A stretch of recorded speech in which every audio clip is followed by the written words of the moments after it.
Welcome বন্ধুরা, আমার নতুন একটা ভিডিওতে সবাইকে ওয়েলকাম জানিয়ে ভিডিওটি এখানেই শুরু করছি।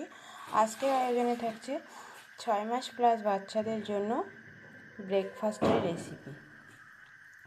তো আজকে আমি ব্রেকফাস্টে দেব সুজি। তো সুজিটাকে একটু পুষ্টিগুণ বাড়ানোর জন্য এবং বাচ্চাদের মুখে স্বাদের ভিন্নতা নিয়ে আসার জন্য এখানে প্রথমে একটু ঘি দিলাম, আর ঘিটা গরম করে নিয়ে গ্রেট করে রাখা গাজর দিয়ে দিচ্ছি। হালকা আঁচে 1 থেকে 2 মিনিটের মতো গাজরটা ভেজে নেব। এরপরে এখানে দিয়ে দিব পরিমাণ মতো সুজি। বাচ্চাদের খাবারে কিন্তু ভিন্নতা নিয়ে আসতে হবে, তবেই বাচ্চারা খেতে চাইবে।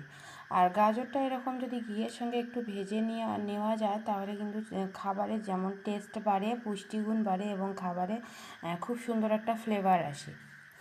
তো এখন পরিমাণ মতো সুজি দিয়ে দিলাম, আর সুজিটা গাজরের সঙ্গে আবারও ভালো করে 1 থেকে 1.5 মিনিটের মতো ভেজে নেব। গাজর এবং সুজিটা ভেজে নেওয়া হয়ে গেলে এটাকে সেদ্ধ করার জন্য পর্যাপ্ত পরিমাণে পানি দিয়ে দেব, যেন গাজর এবং সুজিটা খুব ভালো মতো সেদ্ধ হয়। যেহেতু এটা 6 মাস প্লাস বাচ্চাদের জন্য খাবারটা বানাচ্ছি, সেক্ষেত্রে কিন্তু খাবারটা পুরোপুরি সেদ্ধ করে নিতে হবে, নইলে কিন্তু বাচ্চার গলায় আটকে যাওয়ার চান্স থাকবে অথবা বাচ্চার হজম করতে একটু অসুবিধা হবে। তাই এখানে পুরোপুরি সেদ্ধ হওয়ার জন্য পানির পরিমাণটা একটু বেশি দিয়েছি। আর এই পর্যায়ে খাবারের পুষ্টিগুণটা বাড়ানোর জন্য আর খাবারটা হালকা একটু মিষ্টি করার জন্য দিয়ে দিলাম আপেল।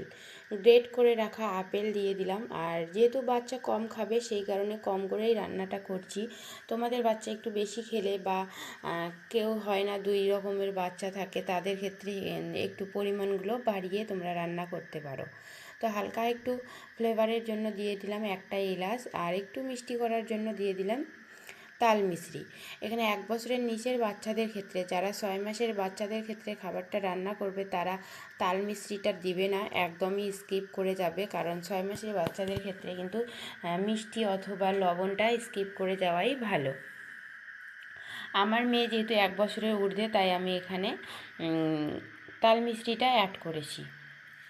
তো এরকমভাবে অনবরত ঘুরিয়ে ঘুরিয়ে নাড়তে হবে, নইলে কিন্তু সুজিটা দলা পাকিয়ে যাবে। আর এটা সেদ্ধ হতে খুব একটা বেশি সময় লাগে না। আর এটা সেদ্ধ হয়ে গেলে আমার বেবি যেহেতু 1 বছর পেরিয়ে গেছে, সেই ক্ষেত্রে আমি কিন্তু এখানে একটু গরুর দুধ অ্যাড করে দিচ্ছি। যারা 6 মাসের নিচের বেবিদের ক্ষেত্রে, মানে 6 মাস প্লাস বেবিদের ক্ষেত্রে এই খাবারটা বানাবে, তারা কিন্তু গরুর দুধ না দিয়ে শুধুমাত্র পানি দিয়েই খাবারটা রান্না করে বাচ্চাদেরকে খাইয়ে দিবে। আমি দুধ অ্যাড করেছি কারণ আমার বেবির বয়স 1 বছর প্লাস, সেই কারণে আমি গরুর দুধটা অ্যাড করেছি।